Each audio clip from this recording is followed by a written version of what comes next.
Hey everyone, welcome back to Foxtecc. If you use Apple Music and want to make sure your songs, playlists, and albums look exactly the same on both your iPhone and iPad, you need to sync your music library.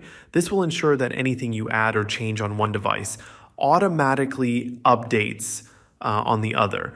First, you need to make sure you have an active Apple Music subscription.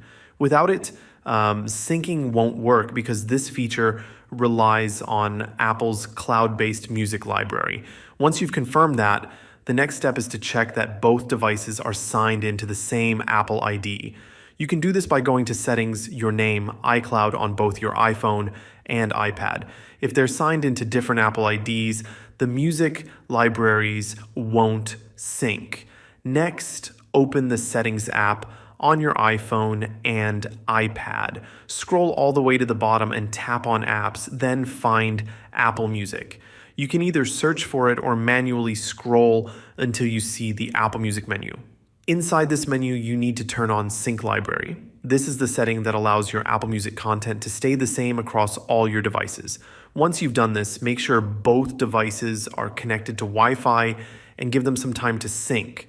Depending on the size of your library, this might take a few minutes. If your songs don't appear right away, try restarting both devices or toggling Sync Library off and then back on. This refreshes the connection to Apple's servers and can help fix any syncing issues. After these steps, your songs, playlists, and albums should now be identical on both your iPhone and iPad. Any changes you make, like adding a song to a playlist, will automatically update across your devices. That's it. Hopefully, this helped you sync Apple Music between your devices without any issues.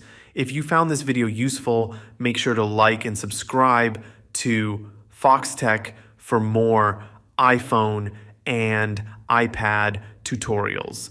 Thanks for watching and see you later.